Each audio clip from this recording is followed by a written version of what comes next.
Lee, in Richard Dawkins' wildly popular book, The God Delusion, he makes this claim. He says, the historical evidence that Jesus claimed any sort of divine status is minimal.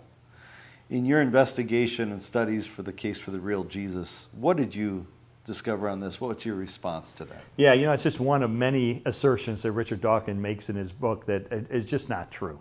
And it's something that I believe when I was an atheist, so I can understand where he's coming from, because I used to think that there is no historical data that shows that Jesus even claimed to be the Son of God. You kind of want it to be true, right? Yeah, I did want it to be true, because I didn't want there to be a God. But I tried to investigate it with an open mind and in a historical way that really looked at tests that historians would apply to the historical record. So what I did is I went back to the earliest gospel. So historians like stuff that's close to the events, right? Well, let's go back to the first gospel written, the Gospel of Mark, which of course is based on the eyewitness accounts of the Apostle Peter. Now, when you go back to that earliest account, do you find Jesus ever claiming to be the Son of God? As Dawkins said, he didn't, or there's no minimal historical evidence that he did. Well, on the contrary, the first thing you notice in the Gospel of Mark is the number one way that Jesus referred to himself was as the Son of Man. And when I first read that as an atheist, I thought, well, there you go. That just shows that he just thought he was a human being. He's only claiming to be a man. Yeah, that's the natural reading of that. That's the natural surface reading of it. But when you really understand what Jesus was saying, what you understand was he was claiming in that statement not just to be a human being, but he was applying to himself the Son of Man passage from Daniel chapter 7 in the Old Testament.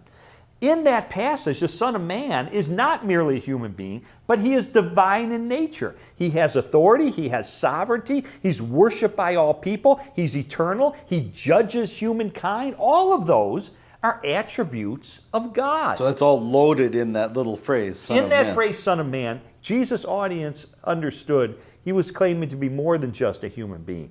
He was making a divine claim. Now, that's kind of a way that he did it that is just one of several. There's some ways he did it that were a little subtle. For instance, in Mark chapter 6, we have the famous story where Jesus walks in the water. And the disciples see him, and most accounts quote Jesus as saying, "Fear not, it is I." But if you go back to the Greek in which the New Testament is written, that's not the best translation. What he actually said was, "Fear not, I am." Well, what is I am? The name of God. Is the name of God. Then in Exodus chapter 3, that's where God revealed himself to Moses with the words, I am. So that's another subtle way in which Jesus was communicating. And probably not so subtle to the people of that time. They got it, Yeah. but then again, he wasn't shouting on a rooftop, but Yeah. he was making it known.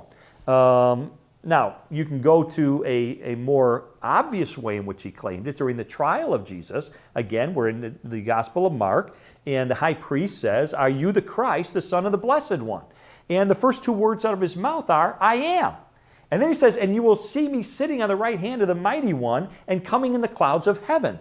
Those are references to, again, Daniel chapter 7, the Son of Man passage where he is a divine figure. Now, how does the high priest respond? He says, what more evidence do we need? He's committed blasphemy. Yeah. And he rips his clothing in anger that Jesus has committed blasphemy. What does he mean by blasphemy? Because he is claiming to be God. Yeah. So this was not lost on this first century audience. Do we have no historical or minimal historical evidence? He claimed to be Sounds the Son of God? maximal to me. It's not maximal all through the Gospels. Look at the Gospel of John, chapter 10, verse 30, where Jesus says, "I and the Father are one." And the word in Greek used there for one means one in essence. And how did the audience understand what Jesus was saying? They picked up stones to kill him. Why? Because they said, "You, being a mere man, claim to be God." So Mark, And he didn't deny it. He didn't deny it. Indeed, he proved it by returning from the dead. So this assertion by Richard Dawkins, who, by the way, is not an historian, he's a zoologist. He's making an historical claim that there's minimal evidence that Jesus claimed to be the Son of God. Just not true.